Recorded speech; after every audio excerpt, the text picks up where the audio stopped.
And so is there a certain kind of age range where us women, because we go into, you had your 2 kids, I had mine. I'm way done. What about you? I'm done. Yes, we are done. That's maybe not done. That's a maybe not done. That's a maybe not done. If you ask my husband, he'll say, oh no, we're done. We're done, baby. Like once in a while, I'm like, well, maybe. That means there's one more. Mark my words. We'll have you on in a year, Dr. Gabrielle. I guarantee it. Well, I'm a hard pass. I'm totally done. And, when women have babies, go through aging, one of the most important, it's interesting. We talk a lot about cardiovascular health and as it relates to hormone function, but I would say we need to talk about skeletal muscle health, and we need to talk about resistance training, especially during times of transition, whether it's perimenopause or menopause. Yeah. What about osteoporosis? These are influences from the skeletal muscle system that really need to be optimized and maintained. Right. And is there an increase of, osteoporosis? Totally. And when does that actually happen? That is a great question. It depends on the individual. There's hereditary components. If an individual or, I've taken care of a lot of female athletes who don't have osteoporosis, but they are osteopenic, have low bone density.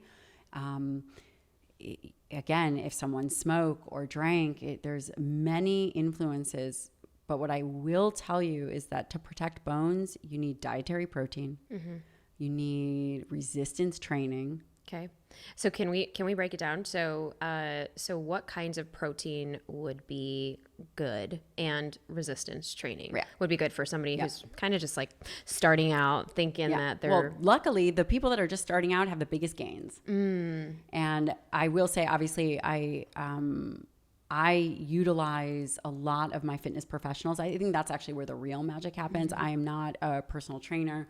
I've studied exercise physiology, but that doesn't mean that I'm in there designing programs. So I just want to say that, because the real magic of muscle is going to be the interface with the fellow fitness professionals, which I actually think is where the big gap in medicine is to not utilize the fitness professionals, and also to re-educate and think about muscle as this organ of longevity, and what are the outcomes that we're actually looking for. Right.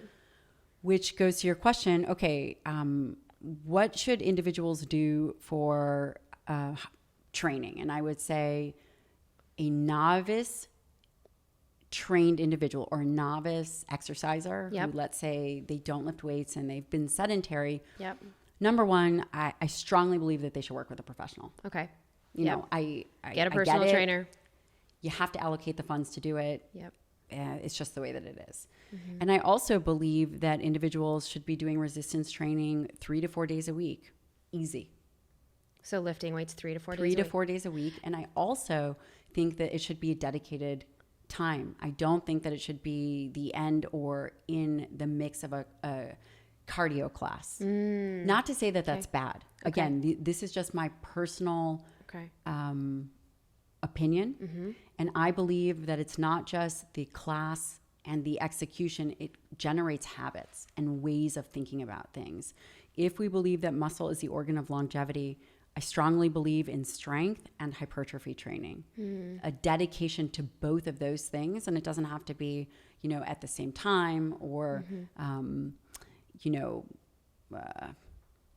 together, but you have to focus on hypertrophy and strength as we age. And so hypertrophy would be what? Growing muscle. Growing muscle. Yeah. Okay. Growing muscle. So lifting more weights than you can handle, or just challenging yourself? Great question. I would say that there's a great paper by Brad Schoenfeld. He was the leading author, and it talks about the resistance, strength and resistance kind of continuum. Okay. If you, I think a great way, you could do 5 to 30 reps. And I mean, that rep range is huge. How many sets?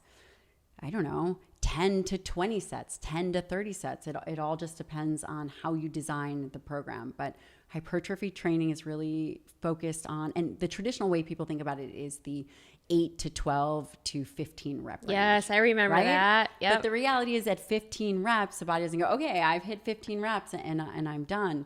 But I do think that volume matters. And I think really getting with a great personal trainer to help develop and design a program is important, and really spending the time targeted at evolving the mind-body connection.